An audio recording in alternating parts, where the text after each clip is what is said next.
This is a content warning. All episodes of Mysteries Unknown may include foul language, fantasy violence, blood and gore, and worst thing of all, sexual content. Listener discretion is advised.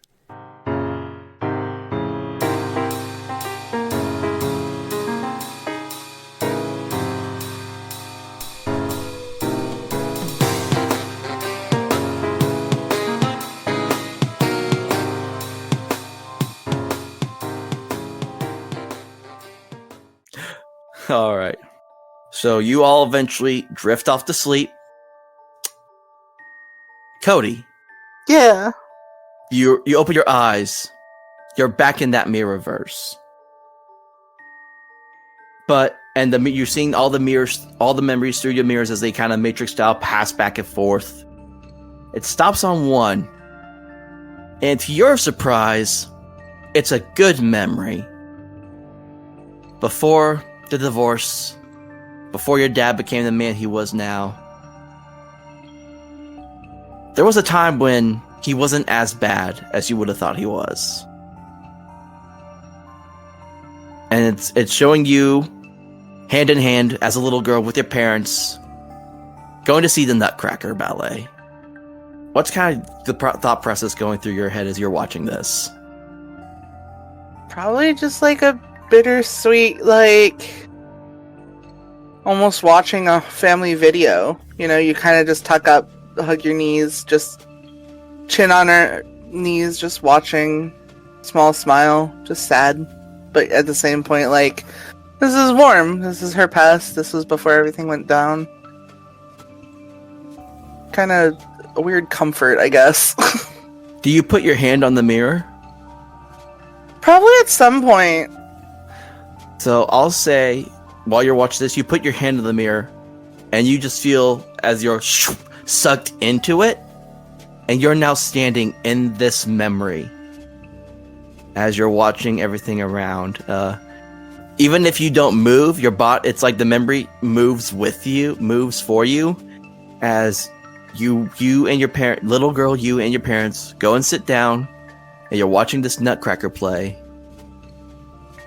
Would little girl Codi have liked ballerinas? Probably. It's like kind of like one of those like anime light up expressions, like, oh, they're so pretty. Yeah, everything was probably super pretty. She probably really liked the Nutcracker's character. You know, the big heroic, save the day type of person. And your father, the years of hardness that would be on his face today are not there. It is actually, in comparison, pretty soft. And he sees how this little girl is like lighting up seeing these ballerinas dance on stage, and he smiles. And he's like, he just whispers, and he leans in and whispers, like, you know, I'm working with some high-tech geniuses. You could have a ballerina all for your own if you wanted. And your mom's just kind of like, oh, honey, don't make promises you can't keep. And dad just kind of looks at your mom. She's like, no, I'm serious. These guys are making such great technological innovatives. They could do this. Would you like that, honey? He says to you now. She'd probably just nod. She'd have no idea what was going on. Yeah, and then you see that happening. And then you see everything just kind of fade out. And that's where that dream ends for you. Aidan. Yes. Aidan, you open your eyes. You are once again underwater in the middle of an ocean.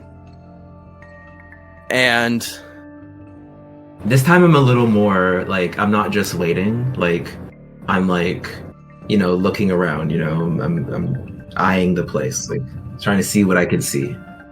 Look down, you see the yellow eyes, but you're not pulled to it. Instead, the eyes start to move closer to you. As you see this, as it gets more out of the shadows of these steps, you see a great being like no other. Okay. And like you kind of see like the air bubbles sort of like leave Aidan's mouth, because it's just almost like it's scary, but like I wouldn't say he's scared. He's like he has like almost like a look on his face, like he's like holding his ground. You know what I mean? And I'm gonna kind of like swim towards it. I'm gonna swim towards the being this time. As you're swimming towards him, you hear this like telepathic connection. As you hear like in your mind as this creature is looking down at you with its yellow eyes. You finally are accessing the powers that you know you have. Yet you still hold yourself back. Do you want to be a failure? And I can't really speak, but I'm gonna like repeat the sentiment like no in my head. You know what I mean? Like, yeah, I'm just gonna be like no. I believe that I could excel, but like the reason why I hold myself back is because I know that this is potentially dangerous, and I don't feel as though I have one, the time, or two, like the experience to like take control of this thing yet, you know? So I only really use it if I have to. But yeah, no, I don't want to be a failure. The creature just kind of like turns its head, kind of look cockily at you. And you hear what's in your mind. There is no reward to those that do not take risks. And the creature just slowly descends back into the abyss of the dark water. And like I try to swim after it, but like obviously it swims faster than I can, and it just like disappears. And that's where that ends for you. Marcus, you are standing now, and you recognize it as the battlefield from your last dream.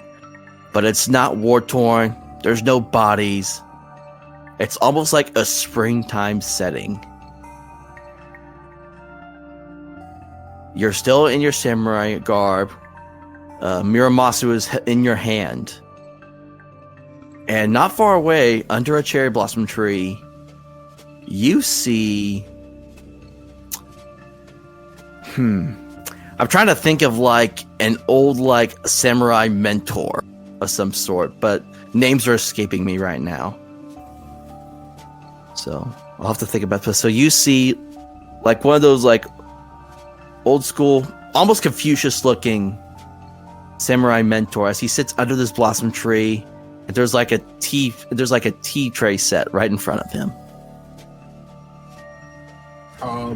Marcus would walk up and, he would, do all the ceremony of like putting the sword at his side, bowing, asking him, greeting him properly. And you see the man just nods back at you, a sign of respect, pours the tea into the cups there, and he hands one to you. Marcus would take it.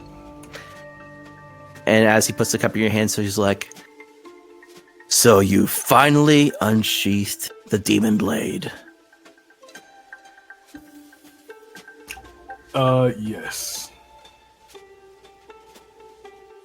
And you know the price to pay for it. I'm aware. Are you strong enough?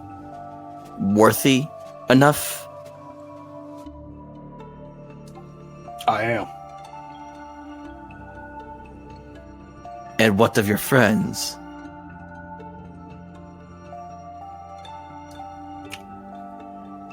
I trust in their skill, just as they trust in mine. There is much pride that comes before the fall. Many have fallen from the corruption of Muramasu before you. I hope and pray the same does not happen to you. And he takes a sip of his tea.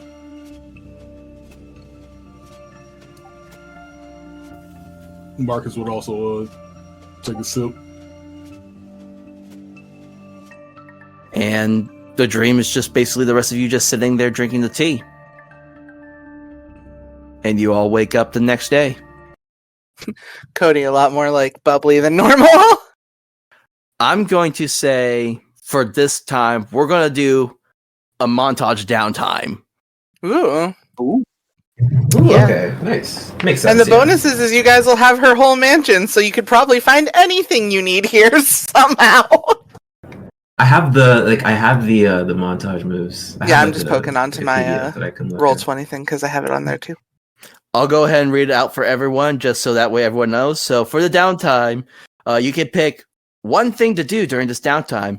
You can give attention to one of your logos, themes, tell everyone at the table how you do it and mark attention on that. You can work the case, tell everyone at the table how you do it and gain 3 clues with a method and a source based on your description.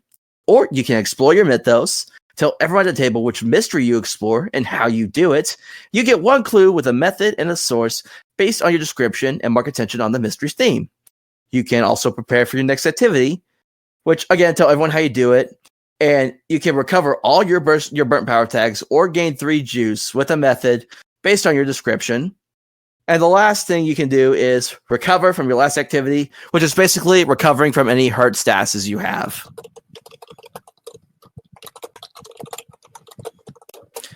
Clickety clack, clickety clack, clickety clack. Wow. I was even trying to be later that time. That's It's kind of- impressive. feels like an AS. Oh, it's almost like an ASMR type deal when you hear the clickety clack in your. Well, I am glad at that aspect of it. Okay, so I got it Start for the clacks. I just didn't think my mic was that sensitive. we'll start with That's Aidan funny. first. What do you want to do for your downtime? Like the dream that I had, I'll say, is like a little bit inspiring, right? And I'm actually going to explore my mythos a little bit, right? And I'll tell you how I do this, and you tell me if this is adequate or not. So what I do is like I wake up and I look around and I see that the room is ocean themed, right? So there's like probably like books relating to like, you know, ocean tales and like, you know, nautical stories and whatnot. I'll also say that, you know, there's like things that I can like, you know, look into, right? I'm pretty sure it's a big room, right? And yeah, I sort of research and try to figure out how like so my mystery for my expression theme is, can I match the depths of the ocean, right? And I guess that takes like multiple forms of just like, I guess mentally as well, you know, because like Aidan is at the, you know, on the surface, like what people see of Aidan, like he's very like surface level, right? Like he's not very like I guess intellectual, but like, you know, he does his best, like he does great, you know, like very surface level kind of guy. But I guess he wants to see if he can like gain more depth to his character as well, right? Like he wants, because then, you know, he kind of does want to be considered like a smart guy, you know. So he's gonna read up a little bit, right? He's gonna read up on the bottom of the ocean. He's gonna read up on how to like skillfully apply his ability. So you're just You know? what you're trying to. So you're just reading up on like what more you could possibly do with your powers, or Yeah, like he's looking at like ocean facts, like, you know, density at certain levels of the ocean. You know, he's like, you know, reading into, you know, marine life and like what could potentially lie at the bottom of the ocean. And like he's reading up, like, because this helps in his ability. Because if he can control, you know, air pressure and just like, I guess, spatial pressure in general, like if he reads up on how to, on like what the different levels of the ocean, like their pressure is, he can like try to mimic, you know, certain levels, you know, like trying to up his skill. I just game imagine a there's little like a book on the shelf that's Oceans for Dummies, and that's the first one he grabs. Yeah, sure, exactly. Like he's just like the bottom of the ocean explained for dummies. Like, you know what I mean? It's like one of those things. And like the like when you go this far, it gets this amount heavier, and that's because, like, you know what I mean? Like just like very surface level trying to explain it, but like this is helping him learn, you know? And I'll say with that, you get attention on your mythos. Which gives me 3. Which gives me 3 on my expression. So you'll which be gives me a able- power attack. And right off, I already know what it is. Like right off the bat, It literally exists. Oceans for Dummies. I'm gonna pick. Yeah, no, it Should just literally share that in the group exists. chat. Does it? Oh my So gosh. Philippe Cousteau, I watched a couple of documentaries about Oh when I my was in gosh! like Yes. elementary or middle, and like, yeah. This is So that's like great. legitimate, written by a man who spent his entire life scuba diving. Platonically, I love you all so much right now. This is Yeah. just awesome. It's great. Like I literally did not know this existed, but like for the listeners, yes, there is an Oceans for Dummies. Just Google it. It's there. That's what Aidan is reading. And yeah, he learns a new ability, which is like question G. What additional expression, not necessarily related to the main one, does your mythos have? So I'm going to say I can bend light, right? Because once you get to the bottom of the ocean, light only reaches a certain point, right? So if I could sort of bend the air pressure in a certain way that manipulates the light in an area, I could sort of like cloak myself or cloak people around me. You know what I mean? Or I can like make things appear just like not there, you know? Yeah, like something like that. So yeah, that's my power tag, Ben's light. All right, we're gonna move from Aidan, and we're gonna go to Marcus now. What's your downtime move gonna be? He would probably again. Marcus would also want to draw attention to or investigate the mystery of his mythos. In this case, it would be for mobility, and it's the question is who are the Manji? Because he like upon obtaining his sword, he kind of that word like popped into his head, and he's like, I have no idea what this means or who these people are. Are you saying this out loud to yourself in your room, out of curiosity? No, he would be thinking this to himself. I'm going to say, just for fun, just kind of like also just a book falls off the shelf in the room, and if you go over to pick it up, it's the exact book you need to look up for this answer. Yeah, so upon like kind of flipping through this book, I would imagine Marcus would make it like he would turn, because in my head I imagine it will have like a glossary in it, so he flips to the back of the book and sees the word Manji, goes to the page and starts just reading about like the word Manji, like what does it mean, all this stuff. He finds out like one, it's the meaning for like a symbol, and the symbol itself means like multiple things, but of all the things that the one that really stands out to Marcus is like the fact that it can mean like galaxy or like the universe, and he finds that very like weird. And he also reads about, like, oh yeah, there were like the Manji Ninja in Japan, and like they're a very secretive group. It is said that they're like bases at like the forest in near Mount Fuji. We have very little information on them outside of like, we know they existed and we know they did stuff. And he's just like, And then he's kind of thinking to himself like, Galaxy Ninjas, weird. And that's all you're doing for that attention? Yeah, and that would bump me. It would bump me up to 2, not 3. I got one more to go on Manji before I can get a new tag. Yeah, but you leveled up Muramasa though, right? Earlier, I think. Yeah, Muramasa's level. Yeah, all right. Reset now. It's back to nothing, but he's got a new tag. So the boys are burying their heads in books. What's Codi doing? Probably training. She's probably down in whatever gym-like area there is, or even outside by the pool or something, just practicing. So which downtime move is that you're doing? Crap, I lost my page. I went looking at something else. It's giving attention to one of your logos themes. And which logos theme are you giving attention to? My training card. Okay, and what are you doing for that? Like I said, just either training in the gym area or out by the pool, doing her cheerleading routines and tumbling and jumping off shit. I could see that it's like because the last interaction we had, the mind controlled guy got a hold of you and like made you drop your contact, and you were just like, oh hell no, this is not going to happen again.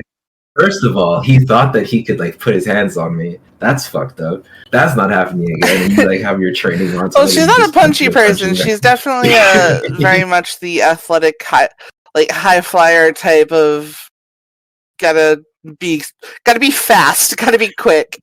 It's Daphne from the first live action Scooby Doo movie where she takes all those taekwondo classes. Yeah, just gotta learn how to get out of people's grip. She doesn't want people to take advantage of her anymore.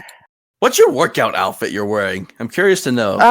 Probably literally like the yoga pants and a crop top type sports bra deal with some sneakers. Very basic white girl. For sure. Hair in a ponytail with a baseball cap. Yeah, so you're outside. Also, you have like an outdoor gym as well as an indoor one, but you also do like all your flips on like outdoor mats and stuff as well. So it's like off by the pool area. You're doing all this, so you get attention to that. And I'll say, as you're talking, as you're doing this, so your dad's office, which is on the upper floor, has a patio that overlooks. And he didn't notice you at the time, but he stepped on the patio and he's on a phone call. And you just hear him start yelling into this phone as you are just like, you stop like mid workout for a second to hear as he's just start yelling off his balcony just right above you. And he's just like, I thought I said for that place had to be shut down a while back. What do you mean there's still stuff happening over there? It's like, well, get someone over there and find out. He's just yelling. It's like, what do you mean the last person you sent there didn't come back? Oh, he angry.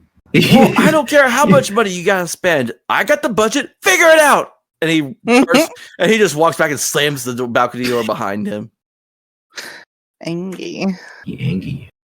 And that's when you see Jeeves walking out. He's got like a sweat towel and a bottle of water in his hand. Like, Madam Codi, persistent as ever with your workout.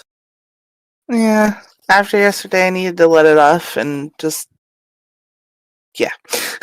And she will accept the towel and water. And he looks up really quickly at the balcony that your father was just at, and is like, "Huh, wonder what's got him on edge today." I don't know. It's gonna be really fun when we go report in, I guess. And you see Jeeves just kind of has a glint in his eye as it becomes like he's like starts to walk past you, but it's like one of those scenes where it's like he's like right next to you, but you're both facing the opposite way, kind of deal. And he's I don't know if I like that look. No. But he says, from what I've, you didn't get this from me, but apparently there's something going on at the old Helix Labs area on the outside of the town that your father used to run. But what do I know? I've never heard of such things. And then he walks away. I didn't hear anything at all. Nope. Then he just walks away from you. None the wiser. Oh, she'll go back in and attempt to find one of the boys. So as you go back inside, the scene's gonna like space out from that area, from the mansion. It's gonna travel across the city, and we see an old run-down science lab building, a picket fence all around it with a hanging, just barely visible Helix property of Helix Labs sign on it. And the camera pans and goes inside. Lights are broken, places run down. There's an elevator shaft partially open that goes down. And we go into this basement, and there's all this stuff just junk lying around. And it's completely dark, nothing to be seen. And that's when a voice is heard. Why do you hide inside your walls when there's music in my halls? All I see is an empty room. No more joy, an empty tomb. Then you see a pair of lights. You see a pair of eye lights flash on. And that's where we're going to end this session today. Oh my god, that's really creepy. I have a thing that whenever like nursery rhymes are like sung for like something like scary and creepy, it's so creepy. Yeah, I like it. And now it's time for everyone's favorite session. Time to geek out after the credits. Or during the credits. Only after My the bad. credits, I geek out. Oh. Geek out during the credits. All right. So once again, our questions are: how has the crew grown this session? Which character had the most meaningful interaction with your character this session? And which of your themes is under the most strain? If it collapses, what new aspect will show up in its place? Let's start with Codi. All right. I think that I can safely say the crew has grown. Basically off of the fact that this was the first time we acted out of our comfort zones. Like, sure, last time we were like, we're gonna do an actual investigative team thing, let's go! This time it was, holy fuck, we are in an actual, we're in danger. I'm in danger. Yeah, this is actually a problem. We're dealing with an actual problem. No, we've got this. Well, now we don't got this. Like, we actually had to do the danger aspect of getting in. We went from the kids who were like, we're gonna do the cool thing, we're gonna sneak into a building. Oh, no. It's like, oh, like, yeah, no, we're responsible for people's lives now. Oh, no. What's going on? And then, like, even Aidan went out of his comfort zone and went and started being all defendy. Like, it was a big step for the group. Yeah, because Aiden's never, like, sure, he would, like, have the, you know, he's the big guy, so he's, like, kind of, like, the most interaction or the most, what's the word I'm looking for? Confrontation he had was, like, with Chad. And, like, that's, like, not really anything, right? And, like, or even the guy in the bathroom. That was also another one, too. But, like, this magnitude is, like, way bigger. I will It's like, still holy live by shit. the joke that as soon as that scene in the bathroom happened, the achievement bar appeared above Aiden's head that said "New kink unlocked." Yeah. New kingdom. Oh, no, here's the thing. He's still wearing the choker. I almost forgot he's got the choker now around his neck. Yeah. Like, he's serving looks. Like, I'm letting, like, you know, like, he's serving. But, And I feel like what the girls in school say with the choker on, it just makes him like 10 times more attractive now to all the girls. oh yeah, no, it's helping. It's helping. It's for sure. He's slowly delving into, like, the e-boy look, but it's not there yet. You know what I mean? It's just a choker. You know, it's just a choker. But so we'll get there. I We'll think get there. Well, are you using that to unburn a tag on the crew theme or to give it an attention? I'll just use it to unburn so that we can actually, yeah, so that we can have possibly both next time we start. Yeah, 'cause we're back. So yeah, we got. I'll say I'll use it. Yeah, I'll use it for clout. All right. And did you want to answer any other questions? I don't think anything's current. I mean, nothing's under strain mechanically. Mentally, however, she's kind of mad at her training ability because she feels kind of like, yeah, sure, I'm really athletic and I can move quick and like all that shit. But the fuck, man, I felt like I couldn't do much there. Whatever. I almost want to say because of that, she should take a crack in that logo. Yeah, because no, I'm good it for was that. a point where it's like she has all this training of being a cheerleader, but when it came down to actually using it, it was basically useless in that moment. Yeah, for sure. First crack of the game. Yeah, no, that fits for me. And then again, most meaningful interaction was Marcus because he saved her. He helped. He protect. He protect the attack. Attack, yeah. He protect the attack. Marcus, our boy, is such a snack. Yeah, he also a snack. Like, damn. Yeah, no, like, he's literally that meme. He's the meme. He is. Protect And he saved her, and after she gave him so much shit. I know. Like, Oh yeah, no, that makes it even she better. caused so much shit for him, and he still saved her ass, and now she's just like, God damn it. Codi is actively using her. Maybe I'm the asshole. privileges. Cody's having like it's like, am I the bad guy? Am I the asshole? Yeah, no. Cody logs on to Reddit, like, which is the opposite of Reddit. So, like, she logs on to Reddit and asks, like, "Hey, am I the asshole post?" I made a rumor in the school about one of my friends, and I like broke ended up his that phone this and next shit, day and he I had thought been it was having to funny, sleep. but I felt that I got him a new phone, like top of the line. Like we spent over $1,000 on the thing, and granted, money's not a big deal for me, but like it's a show that I care, and I was sorry, and now I still feel like a jerk because he protected me when I was going to be murdered. The asshole. All right, Marcus. As for how the crew grew, I feel like we're getting a lot more unit cohesion. Like, I mean, we devised a plan, we executed on it. It did go a little sideways, but we even managed to recover from it. Yeah, that was pretty good. It was a solid fucking, a solid, what's the word I'm looking for? Execution. Himbo moment. Yes, Sorry, solid himbo execution. moment.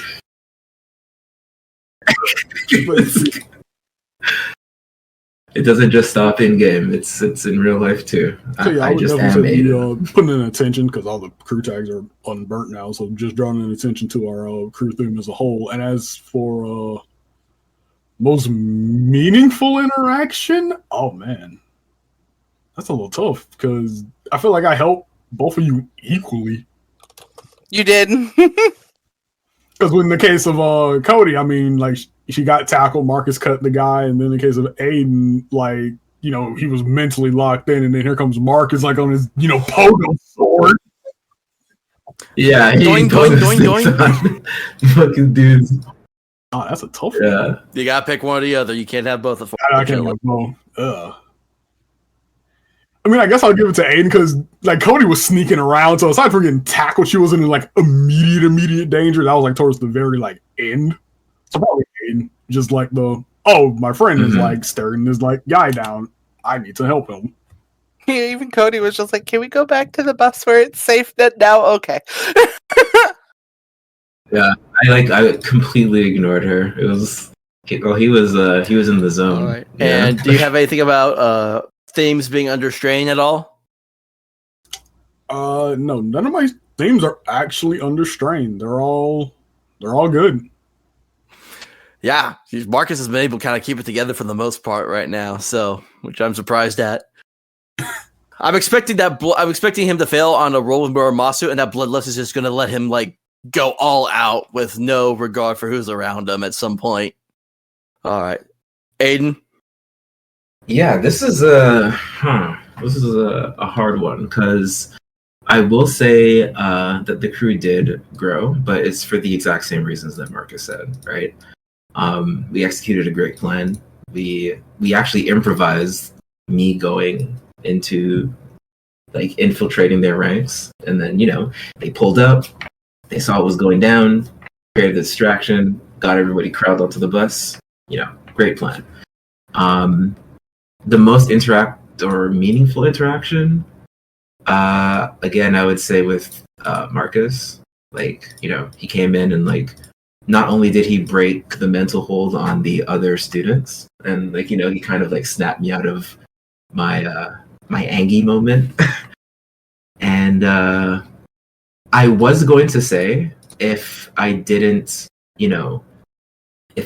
go towards the sea monster in my dream, that would be like a crack, right? But like no, Aidan is sort of like digging into the expression now. Like he wants to, especially with like the events that happened in the junkyard, like he hit like he was able to control the collateral, right? He didn't usually. That would be you were able to keep your focus right? on like him, and nothing. And even though Cody tried, you weren't able to get distracted from it.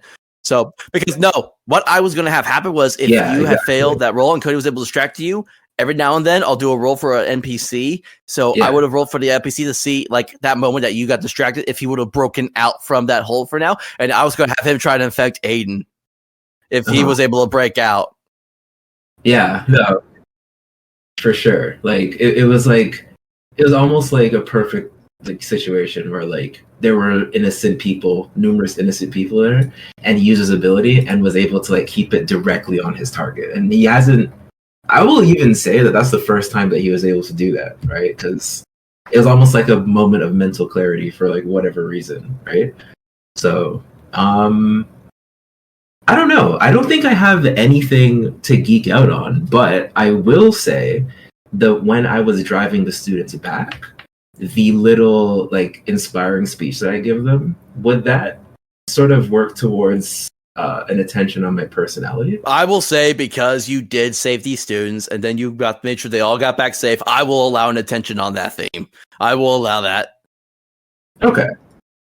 Okay, yeah, because like I don't really have anything to like add to. Just because it's like this is Aidan using his actual personality to make do of a bad situation that just happened. So I'd say, especially that situation, you deserve an attention for that one for sure.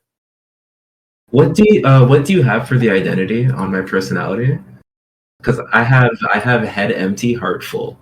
I know on the sheet that I gave you, I put the definition of a himbo.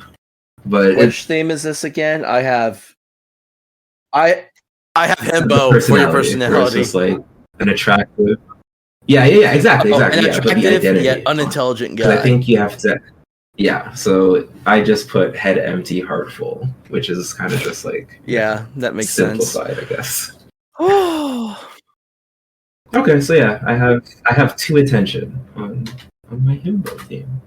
Because he himbo. Man, this was a really good session. I really was like the fact that we actually got to like use our abilities and we got to go all out per se, because it was a really good plan. Like we had like ever since last session we were just like, we're gonna infiltrate, we're gonna see what we can find out.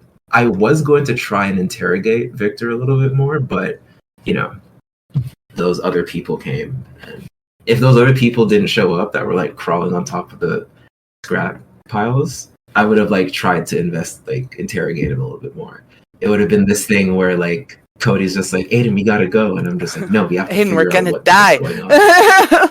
I absolutely love that as soon as I asked Cody to tell me what car Jeeves drives, the way everyone reacted was priceless.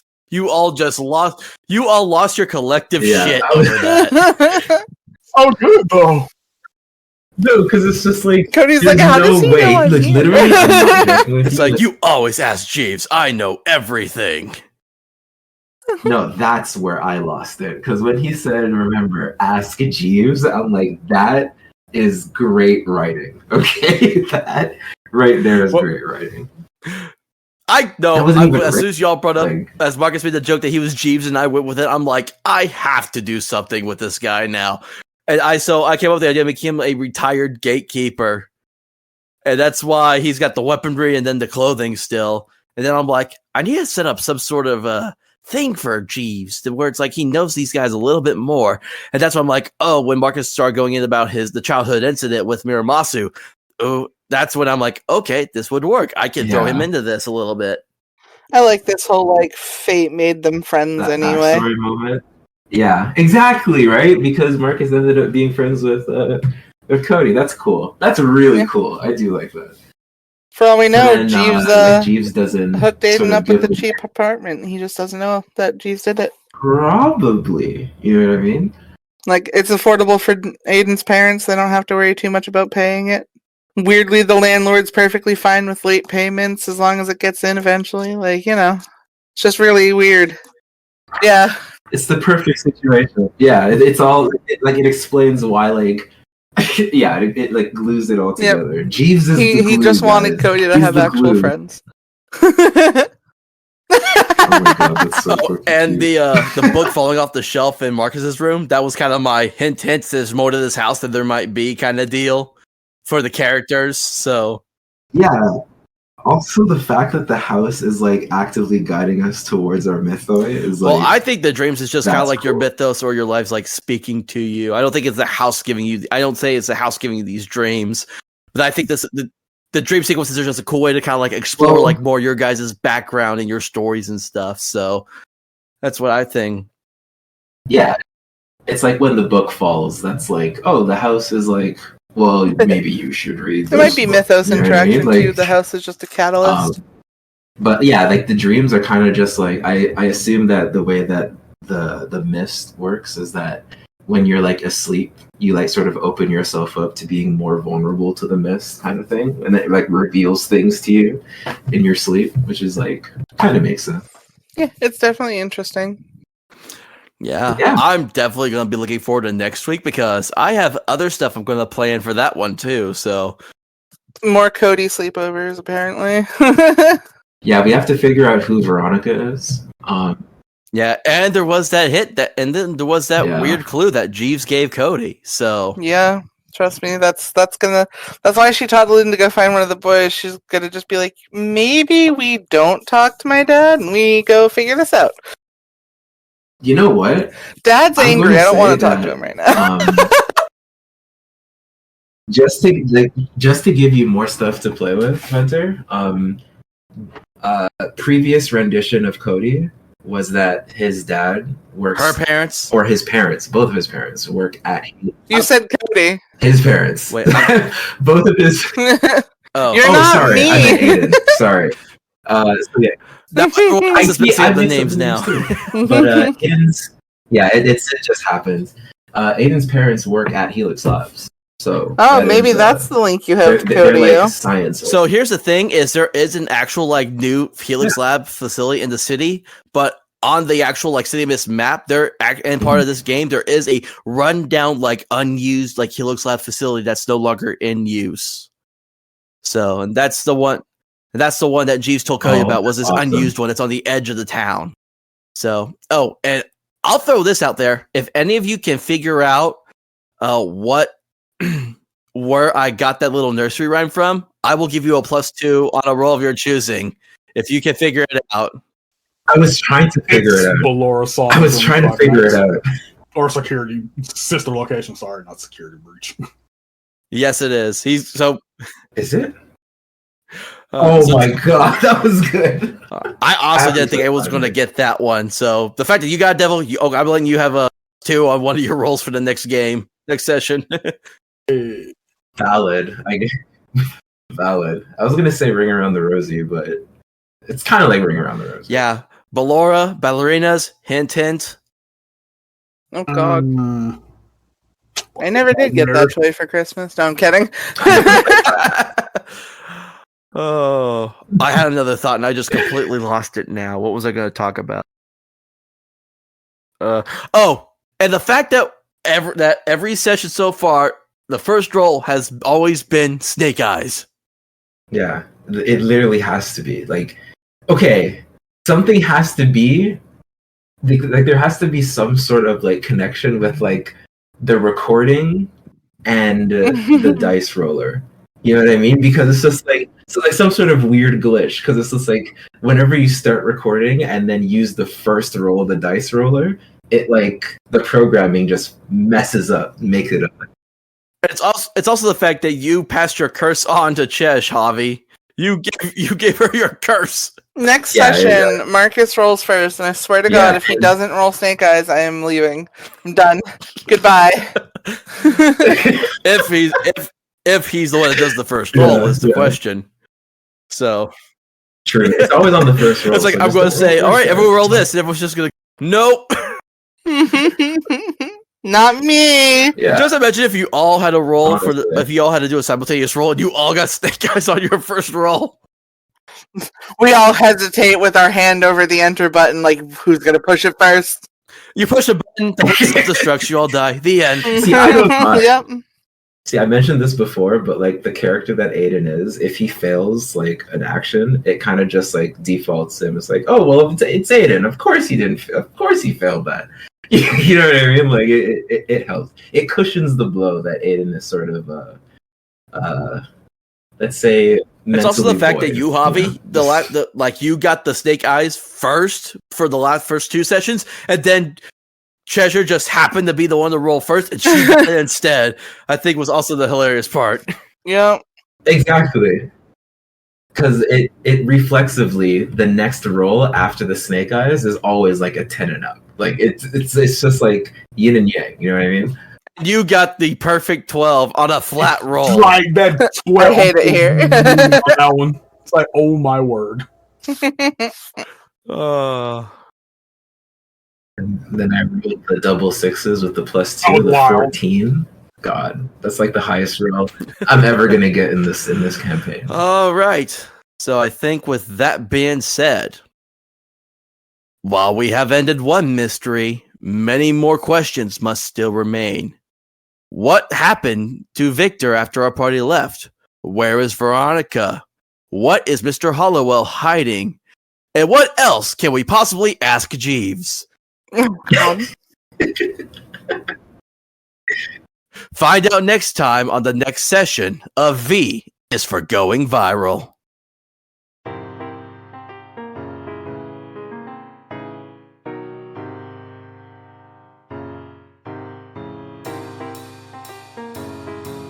Thank you for listening to this episode of the Mysteries Unknown podcast. The background music you hear is from the official City of Mist soundtracks made by Son of Oak Studios. The content warning at the beginning was done by Ryan Bravo of Odd Loot.